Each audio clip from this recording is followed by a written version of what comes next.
Hoje eu vou falar para vocês um pouquinho sobre esse livro aqui. Como se tornar sobrenatural, do Dr. Joe Dispenza. Logo ao começar a ler esse livro, eu percebi uma coisa muito importante e que me chamou muita atenção, porque na hora que eu estava lendo, eu fui identificando algumas pessoas do meu convívio. E depois, a ficha caiu que eu também me identifiquei com essa parte também. Não da mesma forma que está descrito aqui no exemplo que ele dá, mas de uma outra forma. Nesse livro, o Dr. Joe traz alguns exemplos de casos que realmente aconteceram, Ele traz o exemplo de uma senhora que ela passou por um problema, uma situação, que eu não vou especificar, mas devido a esse problema, ela se afundou assim, e vieram mais problemas e mais problemas e mais problemas. E aí ele explica o que aconteceu com ela, que trouxe cada vez mais problemas até ela chegar no que a gente chama de fundo do poço, Porque ela realmente chegou no fundo do poço. Então, eu vi ali a realidade de muitas pessoas ao meu redor. Ele explica assim, por exemplo, às vezes a gente tem uma pessoa do nosso convívio que a gente diz para a pessoa, por exemplo, para ela não remoer uma mágoa, não ficar presa ao passado, não ficar pensando numa coisa que já passou e tudo mais e tal. Mas a pessoa não consegue. Quem consegue, parabéns. Não são todos que conseguem. Porque quando a pessoa está naquele nível que ela já repetiu aquele fato várias e várias vezes, quando ela já remoeu várias e várias e várias vezes, ela perde o controle da situação. Ela não está mais no controle naquele momento. A situação passa a controlar ela. Vamos supor, uma pessoa que passou por uma traição e ela não perdoou. E aí ela ficou. Todo dia ela se lembrava do ocorrido e chorava e ficava triste e se sentia injustiçada. No momento que ela chorava, ficava triste ou se sentia injustiçada, ela desenvolvia no corpo dela sensações, sentimentos, hormônios, várias coisas no físico. Ela desencadeava ali no momento que ela estava trazendo aquela lembrança, porque não existe passado, presente e futuro, está tudo acontecendo ao mesmo tempo. Então, quando eu tô aqui me lembrando daquele dia que eu descobri aquela traição e tal, eu estou vivenciando, porque eu estou sentindo as mesmas sensações. E a pessoa que fez isso por um período determinado de tempo, ela acostumou o corpo dela a sentir aquelas sensações. E aí o corpo está viciado naquelas sensações. Então, se amanhã ou depois ela não quiser pensar sobre aquilo, mas o corpo quer. E o corpo já se acostumou. E o corpo agora está no controle. Então, ele vai fazer com que aquela memória venha, para que ela sofra e ele seja alimentado por aquelas sensações. Só que isso não é a nível consciente. A questão é que a maioria das pessoas acham que sabe tudo, porque pensa que tudo é consciente. Mas consciente é uma pequena porcentagem, mas bem pequena mesmo. E a melhor forma de expressar isso é sempre com uma foto que ela, volta e meia, ela aparece nos vídeos aqui na internet, que é falando sobre um iceberg, a ponta do iceberg. Aquela pontinha do iceberg é a nossa parte que está consciente.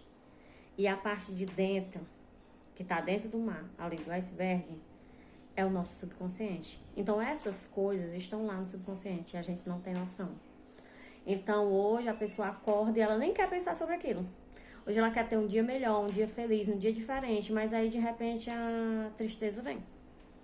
Vem a lembrança, do nada ela pega uma coisa e se lembra que daquela pessoa, pegou naquele objeto, se lembra daquela pessoa, e aí vem aquela lembrança para que ela possa sentir aquelas sensações. A partir de então, quando a gente está na busca pelo conhecimento, você detecta que você estava tentando mudar aquilo ali, mas não conseguiu.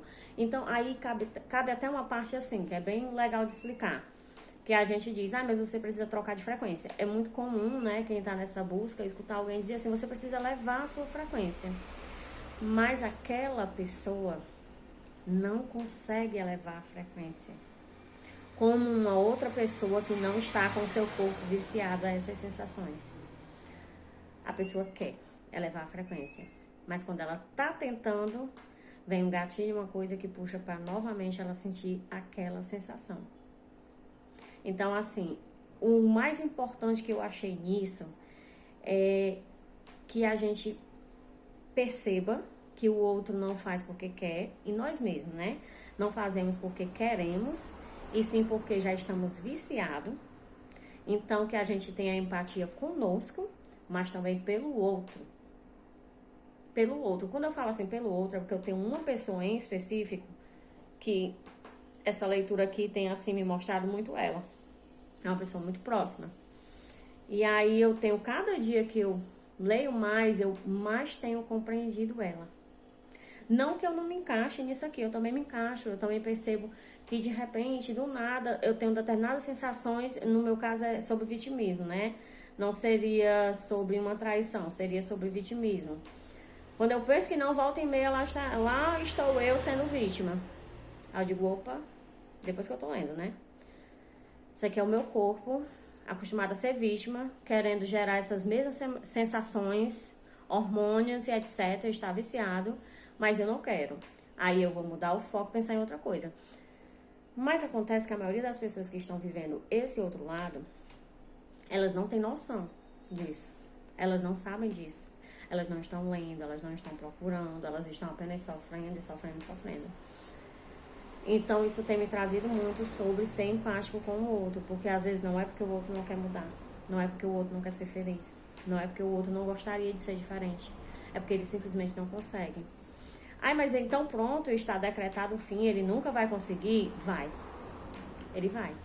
Mas para isso ele vai ter que ter assim um salto de fé, um salto de coragem, uma vontade extrema. E ele vai ter que ter um porquê. Porque quando a pessoa não tem um porquê, ela não tem aquela vontade, aquele desejo, aquele desejo ardente de mudar. E neste caso, precisa ter um desejo ardente de mudar. Senão, não tem como mudar, se você não tiver um desejo ardente. E aí, nesse exemplo do livro, eu vou até dar uma palhinha, porque eu já vi que eu ia botar esse vídeo no TikTok, mas já não dá mais, já tá com muitos minutos. No livro ele fala a história sobre uma mulher que o marido dela se suicidou. Então ela ficava revivendo aquele momento. E com mágoas também. Porque quando ele foi se suicidar, ele saiu, ele se despediu, acho que era das filhas, mas não falou com ela e foi e se suicidou-se por causa de problemas, né? E aí deixou ela naquela situação, com os filhos para criar. Então, no começo, quando se trata assim de suicídio, às vezes a pessoa sofre e tudo mais, mas depois o sofrimento da pessoa também vem com mágoas, né? Que é porque me deixou com toda essa situação. E nisso ela desenvolveu doenças que foram só se agravando, se agravando, se agravando. E ela fazia os tratamentos médicos e tudo mais, mas não dava jeito, cada vez mais ela ia piorando. Só que ela teve um desejo ardente. Mas isso após vários anos sofrendo. Aí ela, em um determinado momento, ela teve um desejo ardente de mudar. E aí nesse desejo ardente, ela começou a busca pelo conhecimento, a procurar ajuda e procurar mudar. E essa parte de mudar exige um trabalho constante, um trabalho diário. Porque o corpo está viciado. Aí o que foi que eu falei sobre mim? Quando eu penso que não, eu estou sendo vítima, né? Estou querendo ser vítima, é isso mesmo, toda a vida pra mim é desse jeito. Mas hoje, por já buscar conhecimento, quando esse pensamento me aparece, me despertando essas sensações, que quando deve tá buscando coisa lá do passado que eu não gostaria de estar lembrando, não precisaria também, aí eu já pego, opa, aqui é mente vazia, vamos ocupar. Então eu vou fazer outra coisa, eu vou ler, eu vou estudar, eu vou trabalhar, vou meditar, vou assistir um filme, vou fazer qualquer outra coisa, mas eu tiro o foco. Mas por que é que hoje eu tiro o foco da situação? Porque eu já tenho um certo conhecimento, mas que nem todo mundo que vive dessa forma tem. Então essas pessoas não sabem o que fazer. Aí essa mulher, ela tinha um porquê, que eram os filhos, né? Ela tava a caminho da morte. Então ela se preocupou com os filhos dela e aí ela deu aquele último grito ali de desespero, né? Ela quis agarrar uma mudança ali, mudar, porque ela não queria deixar os filhos dela. Então esse foi a salvação dela. Agora eu vou ler um pedacinho desse livro, sabe? Um trechinho.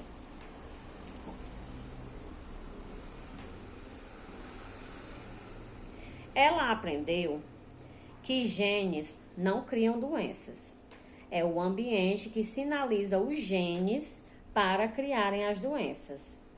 Ela entendeu que se suas emoções eram as consequências químicas de experiências no ambiente, e se ela vivia todos os dias de acordo com as mesmas emoções do passado, estava selecionando e instruindo os mesmos genes que poderiam estar criando seu quadro de saúde ruim.